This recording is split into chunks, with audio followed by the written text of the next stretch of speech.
यीशु मसीह का दुख उठाना इंसान के लिए यानी मेरे और आपके लिए खुदा के जलाल का बाइस बना है। इसलिए यीशु मसीह ने दुख उठाया, उसका मार खाना, उसका कुचला जाना, उसका सताया जाना, उस पर थूका जाना, उसकी दाढ़ी को नोचा जाना, कोड़ों की मार उस पर पड़ना, कांटों का ताज, जितनी भी दुख, जितनी भी तकलीफ यीशु ने उठाई वो हमें खुदा के जलाल में लेकर जाती है। हमारे पास ये हक है कि हम जब कुछ खुदा से मांगते हैं अपने बेटे, खुदा के बेटे और बेटियां होने के सबब से, फिर वो हमें देता भी है, क्योंकि हम उसके जलाल के अंदर दाखिल हो चुके हैं।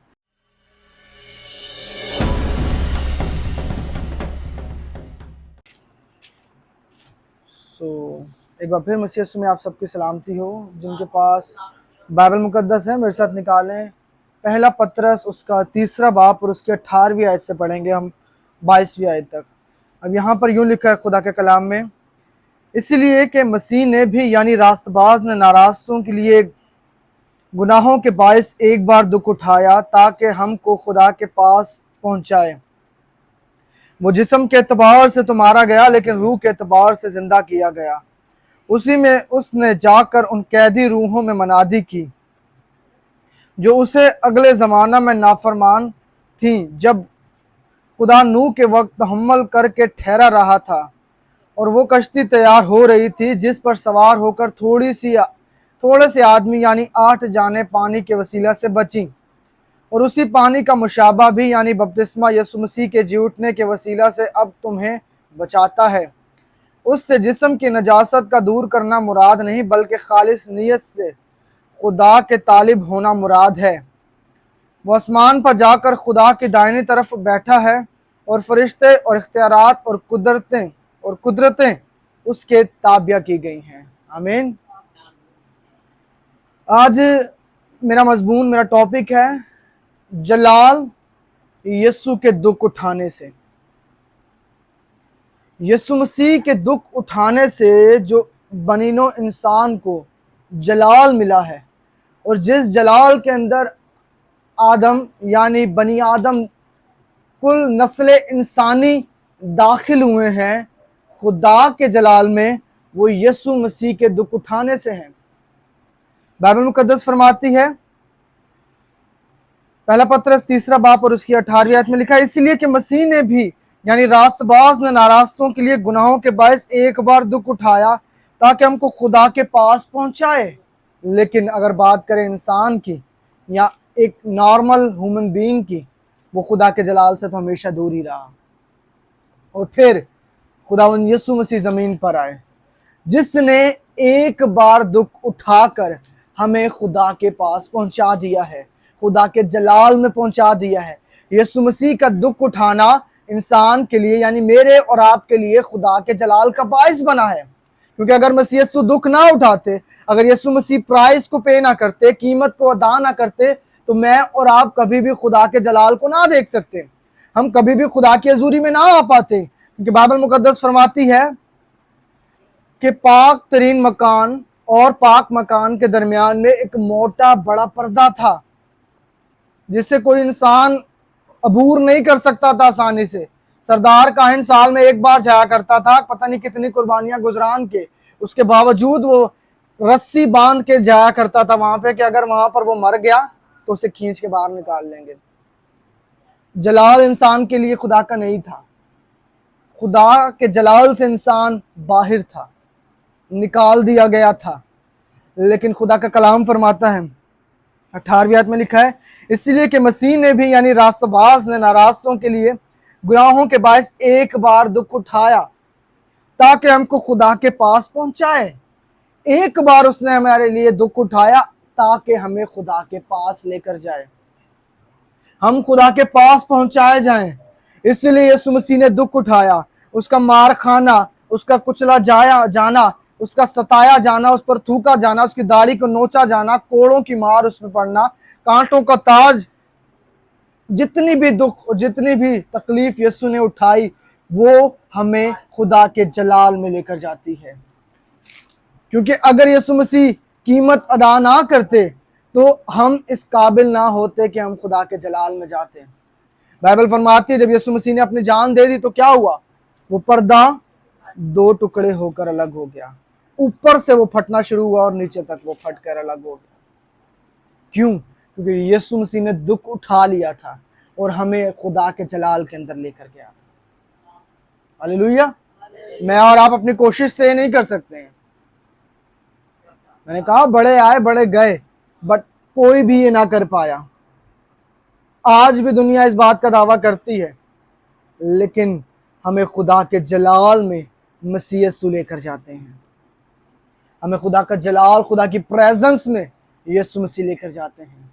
और यहाँ पे खुदा का कलाम फरमाता है कि यीशु मसीह ने एक बार दुख उठाया ताकि हमें खुदा के जलाल के अंदर लेकर जाए।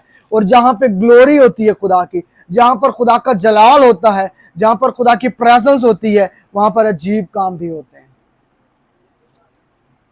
एक इंसान जब तक वो किसी बड़े ऑफिसर के पास नहीं जा सकता, उस तक उसकी रसाई नहीं है, तो वो कभी भी उस ऑफिसर से, दुनिया के अंदर अफसर से कुछ भी अपने लिए हासिल नहीं कर सकता है।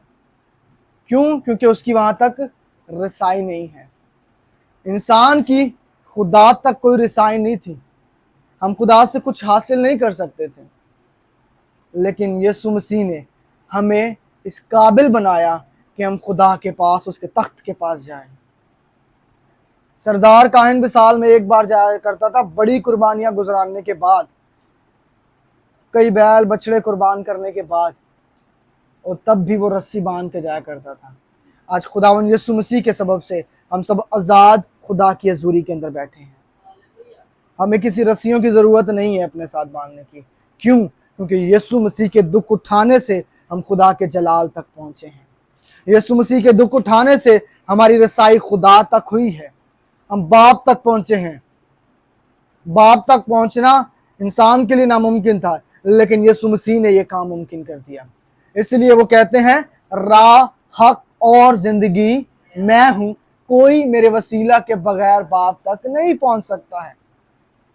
किसी ने और ने कीमत अदा नहीं की है, यीशु ने कीमत अदा की है। और जो उस पर ईमान लेकर आता है, वो खुदा के जलाल के अंदर जाते हैं, वो खुदा के जलाल तक रसाई पाते हैं, वो बाप के जलाल को हासिल करते हैं। और जो उसकी प्रेजेंस में जा सकता है, फिर याद रखिएगा, वो खुदा से हासिल भी कर सकता है। वो खुदा से मांगेंगे तो फिर खुदा उन्हें देगा भी। क्यों? क्योंकि वो उस मकान में, उस प्लेस पे, उस जगह पर आ चुके हैं जहां पर खुदा का जलाल है, जहां पे खुदा की प्रेजेंस है। आदम और हवा के बाग अदन से निकाल देने के बाद उनकी जिंदगी सिर्फ अजियत से भरी हुई जिंदगी बनी। और हमें जब खुदावन यीशु मसीह ने दोबारा से बाप के जलाल के अंदर लेकर आया है, एक बार दुख उठाकर, यानी दुख उठाकर, तो हमारे पास ये इख्तियार है, हमारे पास ये हक है कि हम जब कुछ खुदा से मांगते हैं, अपने बेटे, खुदा के बेटे और बेटियां होने के सबब से, फिर वो हमें देता भी है, क्योंकि हम उसके जलाल के अंदर दाखिल हो चुके हैं। हम उस ग्लोरी के अंदर आ चुके हैं जो खुदा बाप की ग्लोरी है। हालेलुया। और यही इंसान के लिए बाबरकत है। खुदा की हजूरी के बगैर इंसान कुछ भी नहीं है। और आदम और हवा के सबब से इंसान बाहर हुए, लेकिन यीशु मसीह के दुख उठाने के सबब से हम वापस उस जलाल के अंदर आए हैं। हालेलुया। कई बार जैसे हमने देखा कि मसीह यीशु के दुख उठाने से, आगे लिखा है 22 आयत में लिखा है, वो आसमान पर जाकर खुदा की दाहिनी तरफ बैठा है और फरिश्ते और इख्तियारात और कुदरतें उसके ताबिया की गई हैं। कुदरत, इख्तियार, फरिश्ते, हर एक चीज यीशु मसीह के ताबिया की गई। कब? जब उसने दुख उठाया, जब उसने तकलीफ को बर्दाश्त किया। और आज क्रिश्चियनिटी में भी ऐसा ही है। यीशु मसीह ने ना सिर्फ दुख उठाया, बल्कि एक एग्जाम्पल को सेट किया है कि जब कभी हम सोचें कि हमें मुश्किलों में से गुजरना पड़ रहा है, हम पाकीज़ा जिंदगी भी गुजार रहे हैं, हम खुदा के साथ भी हैं, उसके बावजूद हम दुखों में से गुजर रहे हैं, हमें तकलीफ उठानी पड़ रही है, तो याद रखिएगा, उस दुख और उस तकलीफ के बाद एक जलाल है जो खुदा का जलाल है। उन दुखों के बाद जो अभी हम जमीन पे रहते हुए उठा रहे हैं, हम ग्लोरी के अंदर दाखिल होंगे। यीशु ने दुख उठाए और खुदा के जलाल में वो दाखिल हुआ, और उसने हमें भी हमारे लिए रास्ते खोले कि हम खुदा के जलाल के अंदर दाखिल हो। और जब आज हम क्रिश्चियन होते हुए अपनी ज़िंदगी के अंदर सफ़र होते हैं, दुख उठाते हैं, तो याद रखिएगा, हम खुदा के जलाल के अंदर दाखिल होते हैं। कोई परसिक्यूशन को सहते हैं, ईज़ा रसानी को सहते हैं। देखते हैं कि दुनिया के अंदर कई जगह पर मसीहों को सताया जाता है, मारा जाता है, संसार किया जाता है आज भी, और शागिर्दों के दौर में भी ऐसा रहा। वो दुख, वो तकलीफें हमें खुदा के जलाल के अंदर लेकर जाती हैं, वो हमें खुदा से मिला देती हैं, खुदा के साथ हमें जोड़ देती हैं। और अगर हम इंसान की बात करें, अपनी अपनी लाइफ की बात करें, अपने फाइनेंस की बात करें, अपनी हेल्थ की बात करें, अगर हम दुख उठा रहे हैं और पाकीज़ा ज़िंदगी खुदावंद के हुज़ूरी में हम गुजार रहे हैं, तो याद रखिएगा कि ग्लोरी, जलाल भी आप जल्द देखेंगे, क्योंकि दुख के बाद जलाल है। जैसे यीशु मसीह ने दुखों का सामना किया ताकि वो जलाल के अंदर दाखिल हो, इसी तौर से अगर हम दुखों के अंदर से गुजरते हैं तो याद रखिएगा कि जल्द हम खुदा के जलाल को भी देखने वाले हैं। वो आप अपनी टेस्टमनी को जल्द देखेंगे, आप जल्द अपनी गवाही को देखने वाले हैं, क्योंकि अगर आप उसकी वसीला से आज अगर आप परेशान हैं, तकलीफ से हैं, दुख से गुजर रहे हैं, लेकिन आप खुदा के साथ हैं, तो याद रखिएगा कि आने वाले वक्त में आप उसी बात की गवाही भी दे रहे होंगे। आमीन। क्योंकि जिस तरीके से मसीह यीशु ने दुख उठाकर जलाल पाया, उन्होंने एक एग्जाम्पल सेट की है कि हम मसीह होते हुए बेदिल ना हो जब दुख उठाएं, जब हम पर तकलीफें हो तो हम मायूस ना हो, जब हम स्ट्रगल कर रहे हो तो हमें खौफ ज़दा होने की ज़रूरत नहीं है, क्योंकि खुदा का कलाम फरमाता है दुखों के बाद जलाल है। जैसे मसीह यीशु ने जलाल पाया, वो हमें भी उस जलाल के अंदर गवाही के साथ लाकर खड़ा करेगा। आमीन। अब मेरे साथ निकालिए रोमियो। अब हम उस ब्लेसिंग को देखते हैं। रोमियो 8 बाब और उसकी हम वर्स 17 यानी 17 आयत को देखेंगे। यूं लिखा है, अगर फर्जंद हैं तो वारिस भी हैं, यानी खुदा के वारिस और मसीह के हम मिरास, बशर्ते कि हम उसके साथ दुख उठाएं ताकि उसके साथ जलाल भी पाएं। हालेलुया। अब यहां पर लिखा है कि हम क्या हैं। 17वीं आयत में लिखे, अगर फर्जंद हैं तो वारिस भी हैं। अगर हम फर्जंद है यानी बेटे और बेटियां हैं, तो फिर याद रखिएगा हम वारिस भी हैं। वारिस कौन होता है? हिस्सेदार। यानी अगर कोई बाप है और उसकी औलाद क्या है? उसकी वारिस है। जो कुछ बाप का है वो सब कुछ उसके बच्चों का है, उसके बेटों का है। खुदा का कलाम फरमाता है 17वीं आयत में कि अगर तो हम फर्जंद हैं, जो कि हम हैं, तो फिर याद रखिएगा हम वारिस भी हैं। अब वारिस हम किस चीज के हैं? यानी खुदा के वारिस और मसीह के हम मिरास, बशर्ती कि हम उसके साथ दुख उठाएं ताकि उसके साथ जलाल भी पाए। जब हम वारिस हैं तो याद रखिएगा यीशु मसीह के साथ हम हर रूहानी ब्लेसिंग के अंदर उसके वारिस हैं। हम हर स्पिरिचुअल ब्लेसिंग को यीशु मसीह के साथ शेयर करने वाले हैं, क्योंकि हम वारिस हैं। बाइबल मुकद्दस फरमाती है खुदा ने, बाप ने यीशु मसीह के नाम को जलाल बख्शा, उससे जलाल बख्शा, और वो वारिस है, सब कुछ उसका है। इसी तौर से रूहानी जिंदगी के अंदर जब हम वारिस हैं तो फिर हम हर रूहानी बरकत को भी लेते हैं खुदा से।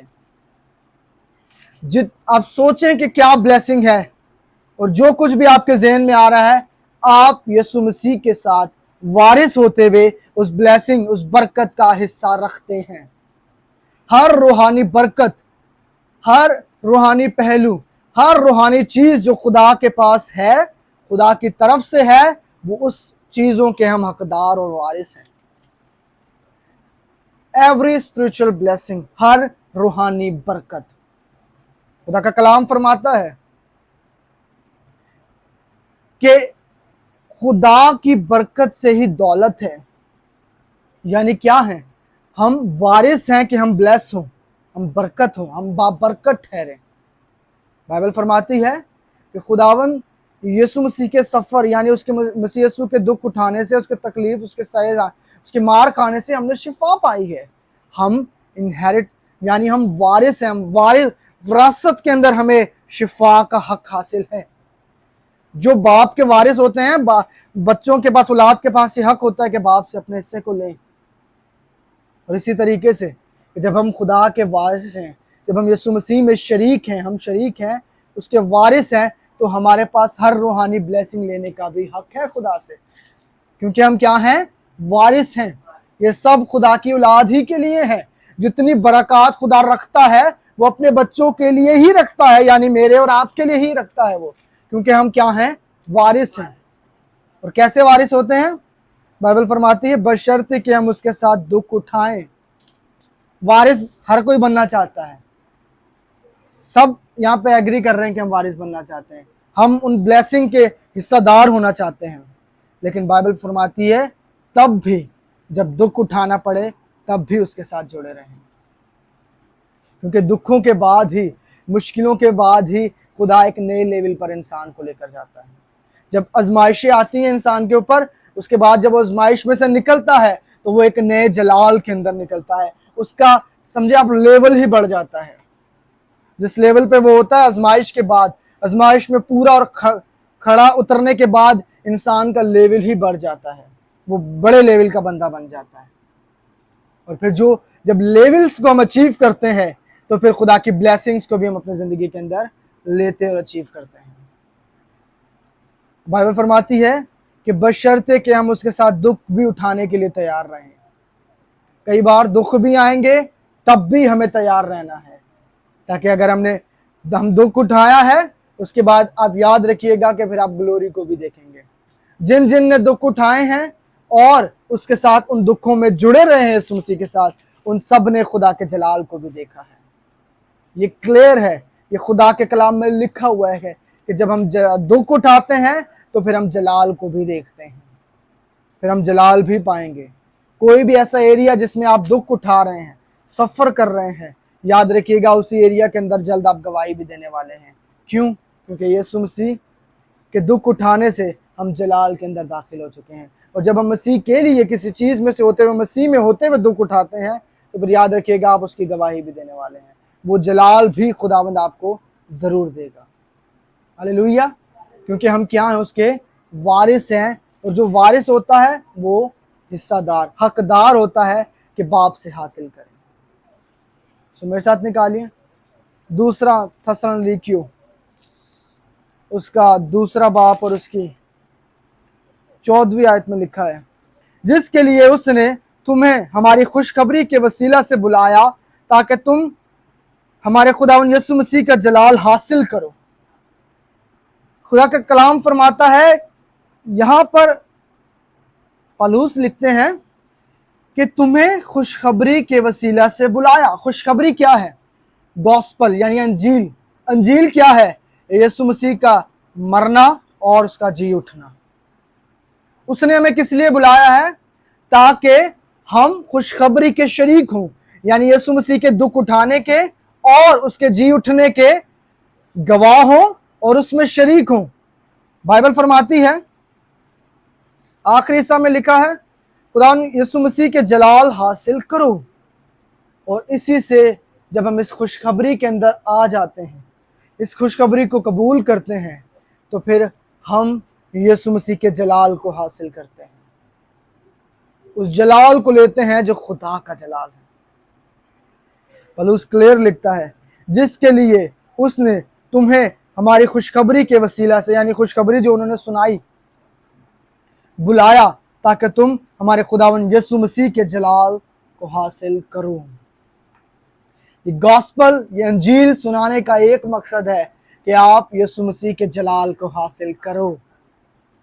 पौलुस कहता है, तुम जो ईमान लेकर आए हो, इसलिए ईमान लेकर आए हो, अब सुनो कि अब वक्त है कि मसीह यीशु के जलाल को हासिल करो। उसने एक बार दुख उठाया और हमें खुदा के जलाल के अंदर लेकर गया है। हमें खुदा तक, बाप तक उसने रसाई बख्शी है। उस एक बार दुख उठाने से, उसके एक बार हमारी खातिर कुर्बान होने से हमें उसने अपने जलाल के अंदर बुला लिया है। और क्या ही खुश नसीब वो जिंदगी है जो यीशु मसीह के जलाल के अंदर दाखिल रहे, जो अपनी जिंदगी खुदा के साथ बसर करे, हमेशा एक जलाल का, एक ग्लोरी का बादल उसके सर के ऊपर रहे। जहां पर वो जाएगा खुदावंद यीशु मसीह उसके साथ होंगे। जो काम वो करेगा खुदावंद यीशु मसीह उसके साथ होंगे। जिस काम को वो हाथ लगाएगा खुदावंद उसके साथ होगा। और फिर बाइबल फरमाती है वो क्या देगा? जलाल देगा, ग्लोरी देगा, यानी क्या बख्शेगा? इज्जत बख्शेगा, तारीफ बख्शेगा। किसको? उसको जो इस जलाल के अंदर मसीह यीशु के साथ दाखिल हो चुके हैं। हालेलुया। दूसरा तमोथियस उसका 2 बाब और उसकी 12वीं आयत में लिखा है, अगर हम दुख सहेंगे तो उसके साथ बादशाही भी करेंगे। क्या लिखा है? कि अगर हम दुख सहेंगे, क्रिश्चियन को कभी भी दुखों से पीछे हटने वाला नहीं होना चाहिए। जो क्रिश्चियन दुख के अंदर खुदा को छोड़ दे, खुदा को भूल जाए, वो क्रिश्चियन खुदा के जलाल में कभी भी नहीं रह सकता है। वो मसीह कभी भी खुदा के जलाल को देख नहीं सकता। मसीह क्या, कोई भी ऐसा इंसान जो दुख सहने के बाद उसे छोड़ दे या उसका इनकार कर जाए, वो कभी भी खुदा के जलाल को देख नहीं सकता है। इसलिए खुदा का कलाम फरमाता 12वीं आयत में, अगर हम दुख सहेंगे तो उसके साथ बादशाही भी करेंगे। कौन बादशाही करेगा? जो दुख सहेगा उसके साथ, जो तैयार है कि अगर हमें जैसे यीशु ने हमारे लिए दुख सहा, अगर हमें उसके लिए भी सहने पड़े, या फिर अगर हमें अपनी जिंदगी के अंदर भी दुखों को सहना पड़ा, तो हम खड़े रहेंगे, डटे रहेंगे और उसके जलाल के अंदर जाहिर जरूर दाखिल होंगे। ये बाइबल फरमाती है जो दुख सहेगा वो बादशाही भी करेगा। आगे लिखा है, अगर हम उसका इनकार करेंगे तो वो भी हमारा इनकार करेगा। सो अगर खुदा का जलाल देखना है, खुदा के जलाल में रहना है, तो हर सिचुएशंस में से गुजरते हुए खुदा के साथ वफादार रहना है। आदम और हवा की तरह नहीं कि उसकी नाफरमानी करके उसके जलाल से दूर हो जाए, बल्कि यीशु मसीह की तरह ताबेदारी करके बाप के साथ मिले रहें। आमीन। क्योंकि बादशाही वो करेगा। बादशाही करना यानी इख्तियार रखना, यानी चीजों के ऊपर गलबा पाना, वो पा सकता है जो खुदावंद यीशु मसीह के साथ रहेगा, जो दुख सह कर भी उसके साथ रहेगा, उसके साथ जुड़ा रहेगा। कमी कमजोरी का जिस्म या जिंदगी में आना, इसका मतलब ये नहीं है कि वो हमेशा रहने वाली है। इसका मतलब ये है कि ये खुदा के जलाल से आपको मिलाने वाली है। जब ये आती हैं मुश्किलें और जब हम इसमें से निकलते हैं, हमारा फेथ, हमारा ईमान खुदा पर दुगना हो जाता है, हम खुदा में और मजबूत होते हैं। और यही सबब होता है कि हम खुदा में बढ़ते और बढ़ते चले जाते हैं। और जैसे जैसे हम खुदा में बढ़ते हैं, यानी हम उसके जलाल में बढ़ते और बढ़ते चले जाते हैं। आमीन। खुदावंद आप सबको इस कलाम के वसीले से बड़ी बरकत दें।